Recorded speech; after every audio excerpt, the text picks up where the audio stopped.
दिल्ली के मुख्यमंत्री अरविंद केजरीवाल को आखिरकार सुप्रीम कोर्ट ने जमानत दे दी है और इस जमानत के साथ ही अरविंद केजरीवाल की रिहाई के तमाम रास्ते खुल गए। कुछ ही घंटों के भीतर अरविंद केजरीवाल तिहाड़ जेल से 156 दिनों की कैद के बाद बाहर भी आ जाएंगे। लेकिन बाहर आने के बाद अरविंद केजरीवाल के लिए अब हालात वैसे नहीं रहेंगे जो जेल जाने से पहले हुआ करते थे।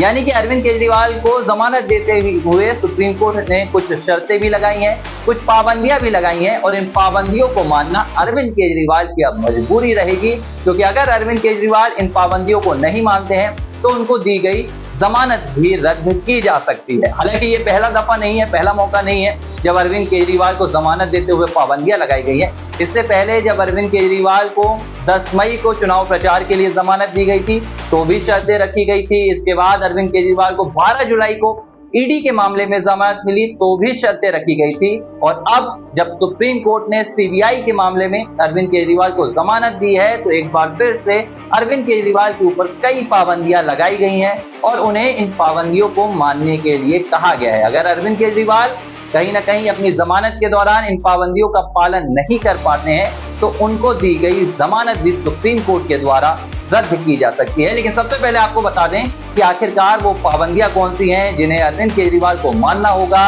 ये कितनी सख्त पाबंदियां हैं और किस हद तक अरविंद केजरीवाल इन पाबंदियों का पालन कर सकेंगे। हमारे पास वो पूरी लिस्ट है जो सुप्रीम कोर्ट से आई है, जिसमें सुप्रीम कोर्ट से अरविंद केजरीवाल को सशर्त जमानत दी गई है। और जमानत देते वक्त जो अरविंद केजरीवाल के ऊपर पहली पाबंदी लगाई गई है वो पाबंदी है कि सीएम हाउस अरविंद केजरीवाल, यानी कि सीएम दफ्तर जो होता है, जो सीएम का दफ्तर होता है, मुख्यमंत्री का दफ्तर होता है और जो सचिवालय होता है, अरविंद केजरीवाल वहां नहीं जा सकेंगे। यानी कि दिल्ली के मुख्यमंत्री तो रहेंगे, मुख्यमंत्री कहलाएंगे, लेकिन सीएम दफ्तर नहीं जा सकेंगे। ऐसा इसलिए किया गया है क्योंकि मामला आम आदमी पार्टी से जुड़ा हुआ है, दिल्ली की सरकार से जुड़ा हुआ है और कहीं केजरीवाल कोई हेरफेर न कर दें, इसलिए सुप्रीम कोर्ट ने ये शर्त लगाई है। तो ये वो पहली पाबंदी है कि आप सीएम के दफ्तर नहीं जा सकेंगे। अब आपको बता देते हैं कि सुप्रीम कोर्ट ने केजरीवाल के ऊपर दूसरी कौन सी पाबंदी लगाई है। अब दूसरी पाबंदी है कि अरविंद केजरीवाल किसी भी आधिकारिक फाइल पर साइन नहीं कर सकेंगे। यानी कि दिल्ली सरकार की जो भी आधिकारिक फाइल है उस पर दस्तखत नहीं कर सकेंगे।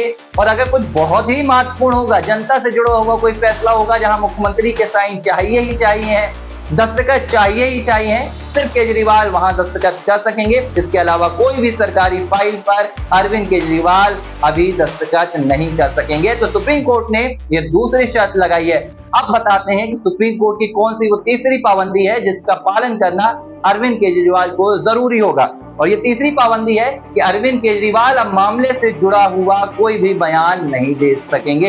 यानी कि सार्वजनिक मंचों पर अरविंद केजरीवाल सीबीआई या ईडी के इस मामले पर कोई भी बयान नहीं देंगे, कोई भी तथ्यों पर बात नहीं करेंगे। तो अरविंद केजरीवाल को भले राजनीतिक बयान देने की छूट हो, लेकिन मामले पर बयान देने की मनाही सुप्रीम कोर्ट ने लगाई है। अब बताते हैं कि सुप्रीम कोर्ट की वो कौन सी चौथी शर्त है।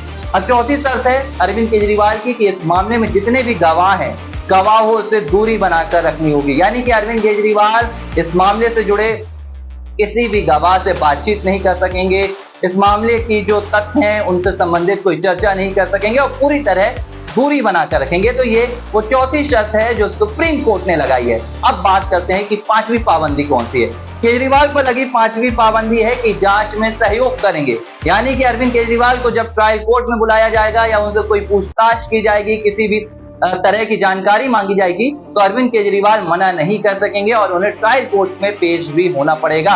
सुप्रीम कोर्ट ने जमानत देते हुए अरविंद केजरीवाल के ऊपर यह भी पाबंदी या शर्त लगाई है। इसके अलावा एक और शर्त है, वो क्या है? अरविंद केजरीवाल कथित शराब नीति घोटाले से मामले की जुड़ी कोई भी फाइल पर दस्तखत नहीं कर सकेंगे, ना ही उन फाइल तक पहुंच बनाएंगे। यानी कि अरविंद केजरीवाल अगर ये कोशिश करते हैं कि कथित शराब नीति घोटाले के मामले की कोई भी फाइल तक पहुंचे, उन फाइलों को अपने पास लेकर आए, तो इन्हें शर्तों का उल्लंघन माना जाएगा और अरविंद केजरीवाल की जमानत रद्द कर दी जाएगी। तो सुप्रीम कोर्ट ने केजरीवाल को जमानत तो दी है, लेकिन इस जमानत के साथ कई महत्वपूर्ण पाबंदियां और शर्तें भी लगाई गई। अब देखने वाली बात होगी कि अरविंद केजरीवाल राजनीतिक बयान जब देंगे, राजनीतिक मसलों पर जब खुलकर बोलेंगे, तो कहीं इन शर्तों का उल्लंघन न कर दें।